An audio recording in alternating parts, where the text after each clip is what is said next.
Oi, pessoal, tudo bem? Olha, o Prosa com Bertaglia retornando aqui para um papo fantástico hoje. Nós vamos tratar do tema simplificando a gestão de riscos. Que bacana! Nós sabemos que a gestão de riscos ela é um processo que visa minimizar o impacto dos eventos que são indesejáveis ou evitar que esses eventos aconteçam, que eles ocorram, independentemente de segmento. Em outras palavras, o gerenciamento de riscos é um sistema para lidar com riscos e riscos também potenciais antes que eles se materializem, antes que eles venham a acontecer e se tornem sérias ameaças, incidentes ou eventos. Muitas vezes, ao se falar em risco, isso provoca um arrepio na espinha dorsal de muita gente. Nem todos dão a devida importância e atenção para o que nós chamamos aí de gestão dos riscos e se preocupam quando acontece ou estão na iminência de acontecer. E no mundo dos negócios, o risco é um evento ou uma condição que, se acontece, pode afetar os objetivos da organização ou das organizações, tanto do ponto de vista econômico, político e, eventualmente, social. O processo de gestão de riscos envolve uma série de ações e demanda prioridade e pessoas extremamente preparadas. Bem, para isso e para essa reflexão, eu vou prosear, porque o tema é extremamente importante, com o amigo Reginaldo Lapa. Meu caro Reginaldo, seja bem-vindo aqui ao Prosa com Bertaglia. Que bacana, fantástico, um orgulho, uma honra tê-lo aqui para nós falarmos aí de gerenciamento de riscos. Reginaldo, seja bem-vindo, meu amigo. Bom dia, Paulo. Muito obrigado aí pela oportunidade. É um prazer imenso estar aqui proseando com você, principalmente sobre esse tema, né, que é um tema que permeia a nossa vida, inclusive pessoal, não só organizacional, mas inclusive pessoal, né? O risco, normalmente ele é entendido, né, como um elemento associado ao evento indesejado, como você mesmo colocou, né? Mas na prática, né, na teoria, né, ele também pode ser associado a um evento desejável, né? É que a gente associa muito risco no nosso mapa mental a coisas desagradáveis, né? Normalmente associado a perdas, né? As consequências mais nefastas, né? Que é a perda, né? Mas o risco ele pode ser entendido também como um instrumento de tomada de decisão para eventos desejáveis, né? E para falar em risco, né? Risco, na realidade, o Paulo, ele é uma régua. E é uma régua que eu consigo mensurar alguma coisa. E a régua do risco, ela tem a composição de dois elementos: a probabilidade de acontecer o evento e a sua consequência potencial em termos de severidade. Por isso que o risco é uma régua construída com esses dois elementos. E para que serve essa régua? Quando a gente mede alguma coisa, a gente quer saber a dimensão do que eu estou medindo e, normalmente, para comparar com alguma coisa. Então, nós medimos as coisas para conhecer o que nós estamos medindo, interpretar isso e tomar uma decisão. Então, o risco, na realidade, ele é um instrumento de tomada de decisão. Que bacana, que legal isso aí. Você falou um pouquinho de mapas mentais ali, o Reginaldo. Tem como fazer uma conexão da régua com os mapas mentais? Como é que é isso? Ah, tem sim. E na prática, a gente acaba enxergando essa visualização do mapa mental das pessoas que tomam decisões, né? E todas as decisões são baseadas em risco, né? Pode ser um risco calculado por uma régua, pode ser um risco avaliado por experiência, pode ser um risco de percepção, né? E os nossos mapas mentais, eles acabam nos induzindo a tomar decisões que, às vezes, não são as melhores decisões, por conta exatamente do nosso mapa mental. Então, vou dar um exemplo bem simples, né? A gente sabe que dirigir em alta velocidade é perigoso, que existe uma probabilidade de eu me acidentar, existe a probabilidade de eu perder o controle do carro, existe a probabilidade de eu tomar uma multa, né? Então, quando eu olho para o outro lado da régua, que é a consequência, bom, se eu perder o controle do carro, eu posso ter uma perda material, eu posso ferir alguém, eu posso atropelar alguém. Se eu levar uma multa, a consequência eu sinto na parte mais sensível do corpo humano, que é o bolso, né? E, às vezes, a gente não se atenta a isso de forma objetiva, porque no nosso mapa mental a gente pensa assim, bom, eu estou usando aqui o Waze e ele vai me avisar quando tiver um radar e eu diminuo a velocidade, né? Então, no nosso mapa mental, a gente acha que a probabilidade de eu ser multado é muito baixa, e aí eu corro, né? Da mesma forma, eu falo assim, eu dirijo há 40 anos, nunca me acidentei, né? Sou um cara bom de volante, né? E eu não presto atenção nos elementos que podem influenciar esse processo todo, por exemplo, uma pista molhada, um óleo derramado na pista, um objeto ou um animal que atravessa na minha frente inadvertidamente. E aí eu corro, a despeito de todos esses elementos. Então, isso faz parte do nosso mapa mental na hora que nós estamos tomando decisões. Reginaldo, eu vou pegar carona no que você falou aí, até porque você deu exemplo de automóvel, e carona tem conexão, né?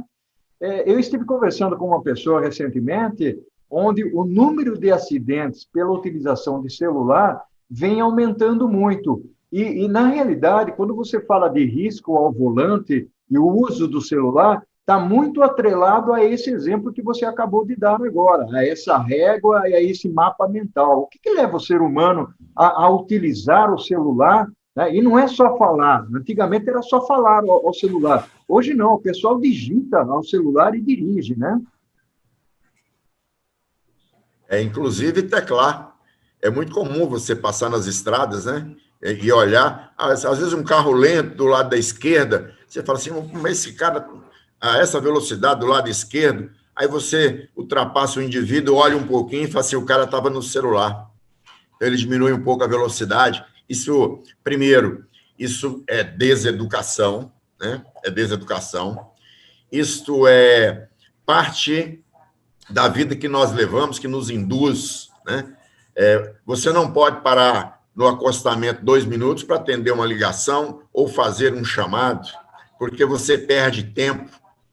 A vida pressiona tanto que a gente abre mão da nossa segurança, a gente abre mão de ocorrer um evento indesejável com potencial consequência por conta da pressão que nós sofremos de todos os lados, né? Principalmente no aproveitamento do tempo. E aí a gente vê as pessoas inadvertidamente cometendo absurdos como esse, né? E o outro lado curioso, né, é que as pessoas também não aprendem com o erro dos outros. Quantas pessoas se acidentaram, quantas pessoas morreram, quantas pessoas ficaram inválidas, né? Porque estavam falando ao celular, numa fração de segundos, né, o evento acontece. É interessante isso que você está falando, porque, na realidade, o ser humano ele passa por algumas situações, voltando ao termo indesejável lá atrás, né? E ele realmente não aprende, ou seja, aparentemente não há uma evolução nesse sentido. Eu estava assistindo recentemente uma palestra sua, o Reginaldo, onde você, inclusive, menciona a segurança de trabalho, que ela deveria ser muito mais um centro de lucro do que propriamente um centro de custo. E eu achei extremamente interessante essa sua frase, né, ou essa sua expressão, ao afirmar esse tipo de coisa. Eu gostaria que você compartilhasse com as pessoas que nos acompanham aqui no Prosa com Bertaglia Qual é a sua visão em relação a essa afirmação, Reginaldo? Boa pergunta, Paulo. Eu vou voltar um pouquinho ao passado para tentar contextualizar essa afirmação, né?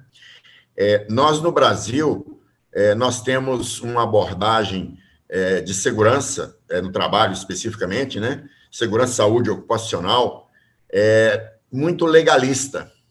Nós temos um conjunto muito forte, poderoso, bem estruturado de normas, né?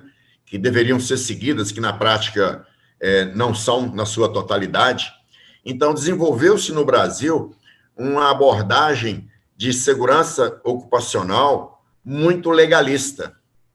E aí, para você ter ideia, a lei hoje obriga que você tenha no seu quadro de empregados para um profissional de segurança, um técnico de segurança, médico do trabalho, dependendo do tamanho da sua empresa e dependendo do grau de risco dela, né? Você ter todos esses profissionais de forma obrigatória, né? E aí você olha para as outras dimensões do negócio, por exemplo, a lei não obriga você a ter um contador, a lei não obriga você a ter um especialista em finança, a lei não obriga você a ter um especialista em qualidade de produto, de processo, mas obriga você a ter um profissional de segurança. E aí, o que aconteceu, né? Bom, a consequência maior do aspecto legalista é multa, né? Então, desenvolveu-se na mentalidade das pessoas que tomam decisões, que são empresários, ou que são diretores ou gerentes, né? De que segurança é custo. Aí eu tenho que fazer CIPAT, eu tenho que fazer exame médico, aí eu tenho que fazer periódico, aí eu tenho que cuidar porque o cara não pode adoecer, aí se o cara é demitido, ele entra na justiça, eu vou... Enfim, virou uma bola, né, de custo. E aí perde-se a percepção do conceito de risco. Porque risco é probabilidade de acontecer, associado com severidade da consequência. Aí se uma pessoa ela é de algum modo contaminada do ponto de vista de saúde e desenvolve uma doença, aí eu vou ter que indenizar esse cara. Isso custa dinheiro. O processo trabalhista custa dinheiro. Se o cara morre, aí eu tenho indenização da família, aí eu tenho a perda de produção porque o indivíduo parou o trabalho por conta do acidente, eu tive que isolar o local do sinistro, enfim. Existem várias perdas que normalmente não são contabilizadas. E aí eu vou fazer um outro parêntese, né? Quando você pega uma demonstração financeira operacional de uma empresa, aí tem lá, assim, as rúbricas, né? Que são chamadas centro de custo, né? Rúbrica pessoal, aí eu sei exatamente quanto que eu gasto com o pessoal. Rúbrica combustível, rúbrica energia, rúbrica matéria-prima, etc, etc, etc. E você não vê nenhuma rúbrica chamada segurança. Quanto custa o acidente? Poucas pessoas sabem quanto custa o acidente.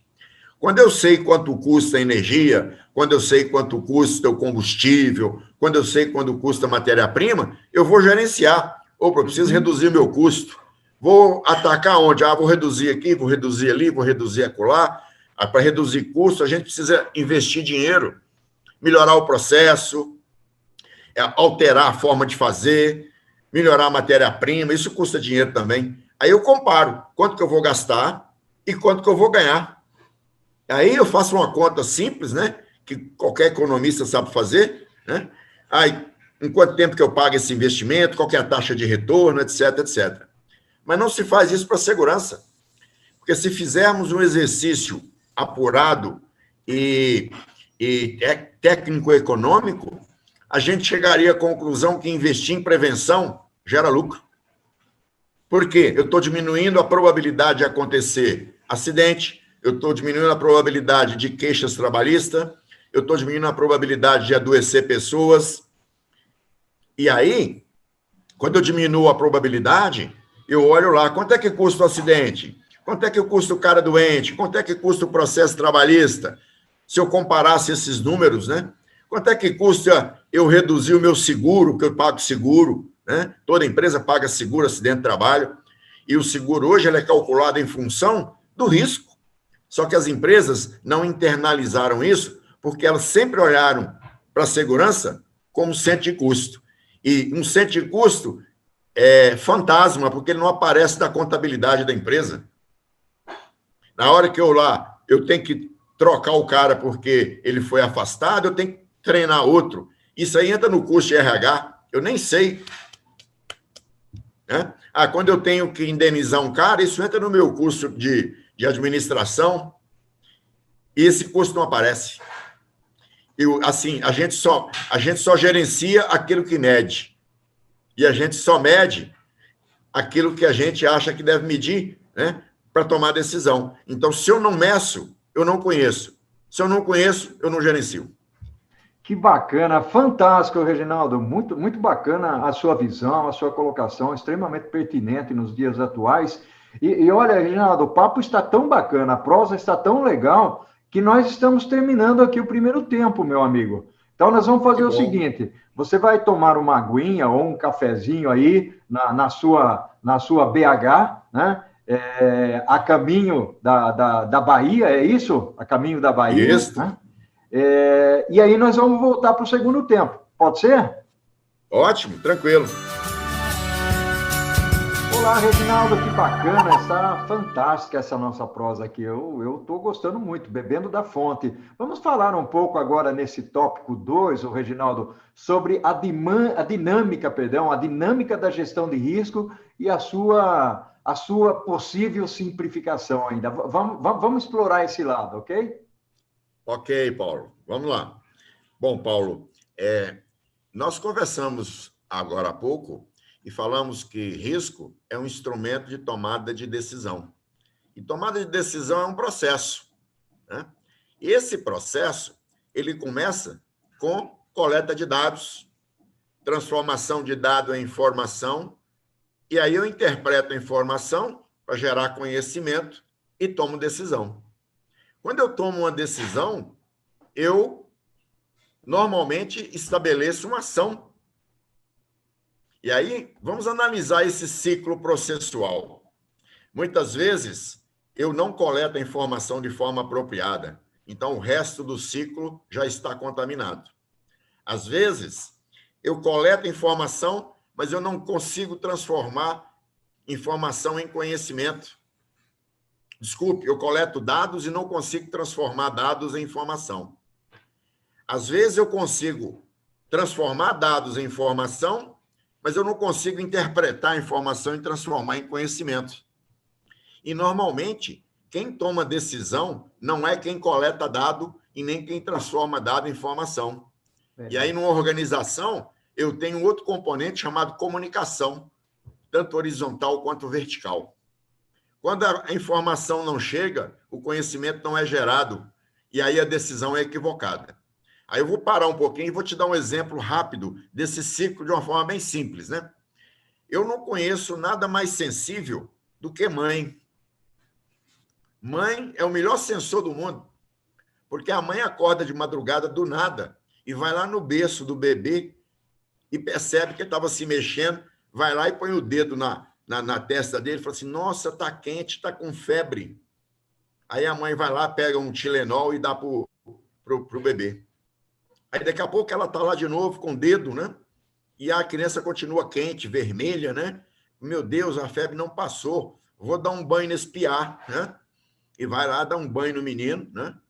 E nada da febre passar, ela desesperada, né? Mãe de primeira viagem, né? Já pega o menino lá, já leva para o pediatra. Chega lá o pediatra, a primeira coisa que ele faz quando chega o bebê com a mamãe, né? Ele pega um termômetrozinho, bota no bebê e começa a papear com a mãe, né? E aí, mãezinha? Como é que foi? O que aconteceu? Pois é, doutor, eu acordei de madrugada e aí fui lá pegar no menino, ele estava vermelho, meio quente, né? Falei: o que a senhora fez esses dias aí, minha senhora? Pois é, ontem, doutor, fez um sol legal, nós fomos para o sítio, lá tinha uma piscina, a gente ficou lá o dia inteiro, né? Brincando e tal, chegamos à noite é que eu percebi esse movimento. E aí o médico tira o termômetro, olha e fala assim: 36,5, 37, essa criança não está com febre, não. Aí ele olha e fala: essa criança está com insolação, né? Então, fazendo uma analogia, a mãe coletou dado com o dedo, Como é que mede temperatura com o dedo? O médico coletou dado com termômetro. E aí, 37 graus, temperatura média corporal, essa é a informação. Conhecimento. Olha, 37 graus, a criança não está com febre. Né? E aí, eu vou analisar os fatos que eu coletei com a mãe, né, os dados que eu coletei da mãe, e deduzo que aquela criança estava com insolação, que o tratamento não era Tilenol nem banho, né? O tratamento é outro. Então, olhando para o outro lado do processo, eu enxergo que quando eu tomo uma decisão, eu gero uma ação. Então, a mãe deu um remédio de forma inapropriada para a criança sem necessidade. E numa empresa, as ações custam dinheiro. E quando eu tomo a decisão errada, eu estou colocando o recurso de forma completamente inócua. Não serve para nada. Estou gastando recurso à toa. Então, decisão correta, recurso aplicado corretamente. Então, esse ciclo de tomada de decisão, ele ilustra muito bem para que serve o tal do risco. E aí, quando eu tenho uma régua bem calibrada, eu tenho uma chance muito grande de um pedaço do meu processo estar perfeitamente azeitado. Então, não é só a régua, é o processo de coleta de dados, é o processo de transformação de dado em informação, o processo de interpretação de dados de informação em conhecimento. Né? Então, olhando para a dinâmica, nós tomamos decisões nas organizações o dia inteiro, em todos os níveis. O presidente toma decisão, o diretor toma decisão, gerente, supervisor, e o cara que realiza a tarefa também toma decisão. Então, para eu tomar decisão considerando o risco, eu tenho que tomar decisão em todos os níveis da organização. No nível estratégico, no nível tático e no nível operacional. E eu preciso prover instrumentos em cada nível desse para que eles consigam tomar decisões de forma adequada, apropriada e assertiva. Então, gerenciar risco precisa permear a organização da base até o topo, do topo até a base, cada um com seu instrumento apropriado.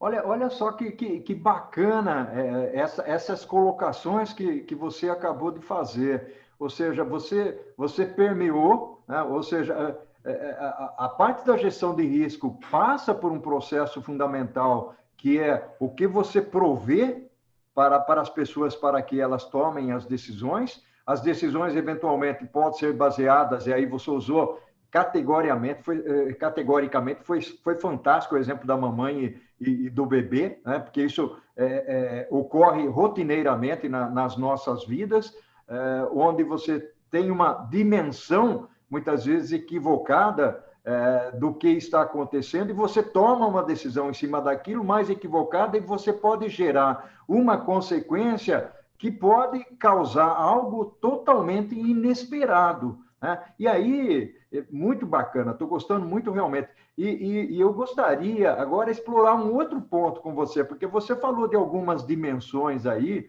e como é que... Porque nós temos algumas experiências, quando a gente olha, por exemplo, barragens que estão em risco, ou barragens que ruem e acabam afetando populações. Essas são as noções. Ou então, um navio que deixa vazar combustível e vai para o mar, né? E acaba contaminando praias, que foi uma situação recente aí, o ano passado, inclusive o litoral brasileiro ficou bastante complicado. Onde que eu queria entrar agora, Reginaldo, é exatamente essa dimensão da avaliação de risco, porque tem riscos que são muito categóricos, são aqueles riscos que afetam toda uma comunidade, que afetam toda uma população, e aí eu já estou extrapolando um pouco o contexto da organização, da empresa. Então, como é que avalia isso? Como é que existe algum termômetro, né? Usando aí um medidor de temperatura, né?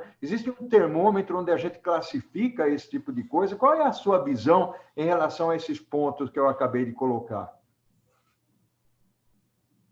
Ô Paulo, os eventos catastróficos, né, que normalmente extrapolam os muros das empresas, né, e que acabam afetando a sociedade e que acaba causando danos significativos a comunidades, ao meio ambiente, né? À vida de um modo geral, né? Além dos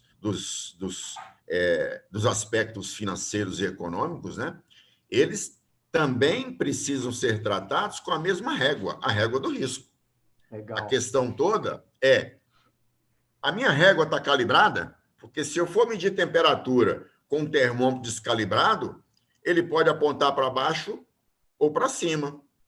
Então, se ele aponta para baixo e não é verdade, né? Eu falo, pô, esse cara aqui está com 35 graus, está quase morrendo, né? Ou então, se ele aponta muito para cima, está com 39, 40 graus, esse cara aqui também está quase morrendo, quando na realidade ele não tem febre, não tem nada. O termômetro é que está errado. Então, a minha régua precisa ser calibrada. Então, esse é o primeiro aspecto. E quanto mais catastrófico for a consequência, mais acurada precisa ser minha régua. Uhum. Tem eventos que eu posso medir em centímetros, tem eventos que eu tenho que medir em milímetros. A minha régua, o calibre da minha régua tem que ser adequado ao tamanho da minha consequência. Então, se eu não tenho a régua adequada, eu posso estar tomando decisões inapropriadas. Agora, eu vou voltar de novo ao ciclo, porque assim, imagine que a minha régua está calibrada, perfeita, né? Adequado à característica da consequência. Mas se o resto do ciclo não funciona, não adianta a régua. Então, a coleta de informação é pobre ou é deficiente. A transformação da informação em conhecimento, do dado em informação, ele é precário. Muitas vezes, como eu disse para você, principalmente em aspectos catastróficos, quem toma decisão não é quem coleta dado, quem transforma informação. Isso precisa fluir dentro da organização, no processo de comunicação interno. E isso não flui, então não chega ao poder decisório, não chega ao conhecimento de quem toma decisão. E mesmo assim, Paulo, mesmo que o dado seja coletado de forma adequada, seja transformado em informação, que isso flua horizontal e verticalmente nas organizações, que cheguem aos níveis decisórios, muitas vezes o nível decisório não tem preparo ou está orientado por outros fatores ou outros aspectos que não a consequência potencial direta. Uau. E aí, nós estamos falando de pessoas. O que você prioriza? Olha, nós vamos precisar interromper a produção porque o risco de rompimento daquela barragem, ele está se mostrando alto. Eu preciso parar um pouco para fazer um reparo.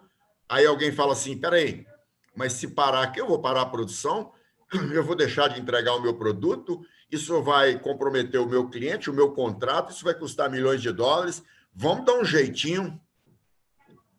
E aí, quando isso acontece, eu menosprezo todo o processo de gerenciamento, bypasso o processo de gerenciamento, e aí a catástrofe vem. Ela foi anunciada. Então, você falou em barragem, barragem nenhuma cai sem avisar. Navio nenhum derrama óleo sem dar sinais. Então, eu tenho lá uma bomba, essa bomba precisa drenar esse óleo para determinado tanque, essa bomba, ela precisa de manutenção, ela precisa de inspeção, né? E aí eu não faço isso, né? Não faço. Então, aí a questão é o quanto que eu decido correr o risco. E muitas vezes nós transferimos o risco para o seguro. Ah, eu tenho seguro, eu posso, né? Ah, se acontecer alguma coisa, o seguro paga. Eu transferi o risco para o seguro, né? Então, se existe um conjunto de elementos muito grandes e muito interrelacionados que fazem parte desse contexto, né? Que você consegue sim gerenciar esses eventos catastróficos, trazendo a probabilidade lá para baixo e muitas vezes mitigando a consequência. Porque se você está preparado para uma consequência catastrófica, você mitiga essa consequência. Se você não está preparado, você tem uma chance muito grande de potencializar essa consequência. Então, se eu sou avisado, por exemplo, se eu tenho uma forma de ser avisado que aquele talude vai desmoronar, por exemplo, uma encosta de construção de uma favela, por exemplo, né? Eu tenho indicadores que vai desmoronar. Espera aí, eu preciso, se eu tenho um sinalizador com antecedência, tá vindo uma chuva aí de 100 milímetros, aquilo ali está encharcado, a chance daquele negócio desabar é altíssima. Se desabar, aquelas casas todas vão para baixo, aquelas pessoas vão morrer soterradas. Eu tenho tempo de ir lá e retirar as pessoas. Eu vou ter a perda material? Vou, mas não vou ter a perda de vida das pessoas. Agora, para fazer isso, eu preciso mobilizar recursos. Além de ter um indicador, eu preciso mobilizar recursos. Se eu não tenho indicador, acabou-se. Se eu não quero mobilizar recursos, eu vou rezar para Deus para não cair, porque eu vou ter que levar 50 caminhões, 40 ônibus para poder remover essas pessoas. Eu não tenho esse recurso, deixa cair. Que bacana, que fantástico. Realmente, eu adorei aqui a nossa prosa, o Reginaldo. E por incrível que pareça, meu amigo, o nosso tempo ele está se esgotando. Foi muito bom, foi muito legal mesmo, sensacional. Tenho certeza que o pessoal que acompanha aqui a prosa com o Bertaglia vai gostar muito do que você falou, tá? Eu tenho um orgulho muito grande de participar com pessoas que têm o nível de conhecimento que você tem, e eu sou imensamente grato. Gratidão enorme por você. Um abraço, né?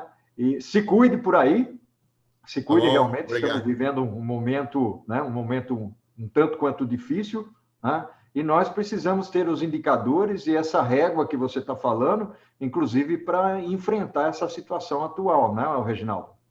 Principalmente, né? É uma régua também que serve para medir o risco de você ser contaminado. Exatamente. E, de repente, talvez não esteja tão bem calibrada. É verdade. Meu amigo, um abraço para você, de coração, tá? Enorme prazer. Muito obrigado. Muito obrigado. Tá? A gente se encontra em outras oportunidades. Outras prosas faremos. Isso. Gratidão enorme ao infinito e além. E além. Bom final de ano para você, boas festas e se cuide também. Obrigado para você também. Tudo de bom. Tchau, tchau. Tchau, tchau.